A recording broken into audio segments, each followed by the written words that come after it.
ನಾನು ಓದಿದ ಪುಸ್ತಕ ಸರಣಿಯ 14ನೇ ಪುಸ್ತಕ.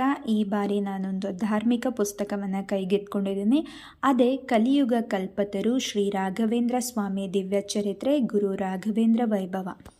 ಈ ಪುಸ್ತಕ ಶ್ರೀನಿಧಿ ಪಬ್ಲಿಕೇಶನ್ ಅವರ ಪ್ರಕಟಣೆ. ಪುಸ್ತಕದ ಬೆಲೆ 70 ರೂಗಳು. ಈ ಪುಸ್ತಕವನ್ನು ನಾನು ಮೈಸೂರಿನ ಅಗ್ರಹಾರ ಅಂದರೆ ಶಾಂತಲಾ ಥಿಯೇಟರ್ ಹತ್ತಿರ ಇರುವಂತಹ ರಾಘವೇಂದ್ರ ಸ್ವಾಮಿ ದೇವಸ್ಥಾನಕ್ಕೆ ಹೋದಾಗ ತೆಗೆದುಕೊಂಡು ಬಂದಂತಹ ಪುಸ್ತಕ. ಮೊದಲನೇ ಬಾರಿ ಈ ಪುಸ್ತಕದ ಮುಖಾಂತರ ರಾಯರು ನನ್ನ ಜೀವನದಲ್ಲಿ ಪ್ರವೇಶ ಪಡೆದಿದ್ದಾರೆ.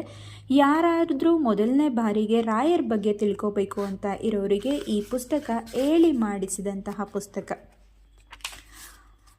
ಈ ಪುಸ್ತಕವನ್ನು ನಿಮ್ಮೆಲ್ಲರ ಮುಂದೆ ಓದ್ತಾ ಇರೋವಂಥದ್ದು ನನ್ನ ಪಾಲಿಗೆ ಸಿಕ್ಕಿದಂತಹ ಒಂದು ದೊಡ್ಡ ಸೌಭಾಗ್ಯ ಮತ್ತು ರಾಯರ ಆಶೀರ್ವಾದ ಅಂತ ನಾನು ಭಾವಿಸ್ತಾ ಈ ಪುಸ್ತಕವನ್ನು ಓದೋದಕ್ಕೆ ಶುರು ಮಾಡ್ತಾ ಇದ್ದೇನೆ.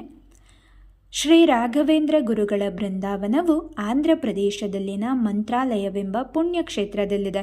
ಮೊದಲು ಈ ಸ್ಥಳವನ್ನು ಮಂಚಾಲೆ ಎನ್ನುತ್ತಿದ್ದರು. ಇಲ್ಲಿನ ಅಭಿಮಾನಿ ದೇವತೆ ಮಂಚಾಲಮ್ಮನ ಹೆಸರಿನ ಕಾರಣ ಈ ಊರಿಗೆ ಆ ಹೆಸರು ಬಂದಿತ್ತು. ಬೃಂದಾವನದ ಸೇವೆಗೆ ಬಂದವರು ಶ್ರೀ ಮಂಚಾಲಮ್ಮನನ್ನು ಪೂಜಿಸಬೇಕು. ಇಲ್ಲದೆ ಹೋದರೆ ಅವರ ಅಭಿಷ್ಟಗಳು ನೆರವೇರುವುದಿಲ್ಲವೆಂಬ ಪ್ರತೀತಿ ಇದೆ.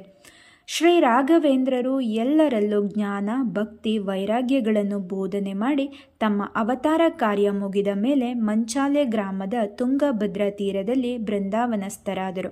ಅವರು ಈ ಸ್ಥಳದಲ್ಲಿಯೇ ಕೃತಯುಗದಲ್ಲಿ ಪ್ರಹ್ಲಾದರಾಗಿ ಅವತಾರ ಮಾಡಿ ಇಲ್ಲಿಯೇ ಅನೇಕ ಯಜ್ಞ ಯಾಗಾದಿಗಳನ್ನು ಮಾಡಿದ್ದರು. ತ್ರೇತಾಯುಗದಲ್ಲಿ ಇದು ಶ್ರೀರಾಮಚಂದ್ರನು ದಂಡಕಾರಣ್ಯದ ಯಾತ್ರಾ ಸಂದರ್ಭದಲ್ಲಿ ಹತ್ತಿರದ ಮಾಧವಾರದ ಬಳಿ ಶಿಲೆಯ ಮೇಲೆ ಕೊಂಚ ಕಾಲ ವಿಶ್ರಮಿಸಿದ್ದನಂತೆ. ದ್ವಾಪರ ಯುಗದಲ್ಲಿ ಈ ಕ್ಷೇತ್ರಕ್ಕೆ ಬಂದು ನರನಾರಾಯಣ ಅವತಾರ ತಾಳಿದ ಶ್ರೀಕೃಷ್ಣಾರ್ಜುನರು ಅನುಸಾಳ್ವನನ್ನು ಯುದ್ಧದಲ್ಲಿ ಸೋಲಿಸಿದ್ದರಂತೆ. ಹೀಗೆ ಕೃತ, ತ್ರೇತ, ದ್ವಾಪರ ಯುಗಗಳಲ್ಲಿ ಮಹಿಮಾನ್ವಿತನಾದ ಈ ಕ್ಷೇತ್ರವನ್ನು ತಮ್ಮ ಕಾರ್ಯರಂಗವನ್ನಾಗಿ ಮಾಡಿಕೊಂಡು ಶ್ರೀ ರಾಘವೇಂದ್ರರು ಈ ಕಲಿಯುಗದ ಕಲ್ಪತರು ಕಾಮಧೇನುವಾಗಿ ನೊಂದ ಜನಗಳ ನೋವನ್ನು ನಿವಾರಿಸುತ್ತಿದ್ದಾರೆ. ಶ್ರೀಕೃಷ್ಣನು ಗೀತೆಯಲ್ಲಿ ಸ್ವತಃ ತಿಳಿಸಿದಂತೆ ಯದಾ ಯದಾ ಹಿ ಧರ್ಮಸ್ಯ ಗ್ಲಾನಿರ್ಭವತಿ ಭಾರತ ಅಭ್ಯುತ್ಥಾನಮಧರ್ಮಸ್ಯ ತದಾತ್ಮನ ಸೃಜಮ್ಯಹಂ. ಶ್ರೀ ರಾಘವೇಂದ್ರರು ಪರಮಾತ್ಮನ ಕಾರ್ಯಸಾಧಕರಾಗಿ ಧರ್ಮ, ಜ್ಞಾನ, ಭಕ್ತಿಯನ್ನು ಪ್ರಚಾರಪಡಿಸಲೆಂದೇ ಅವತಾರವೆತ್ತಿದ ಮಹಾಪುಣ್ಯಶಾಲಿಗಳು. ಅಧರ್ಮ ಹೆಚ್ಚಾಗುತ್ತಿರುವ ಈ ಕಲಿಯುಗದಲ್ಲಿ ಸತ್ಯ, ಧರ್ಮ, ಶಾಂತಿ, ಭಕ್ತಿಗಳನ್ನು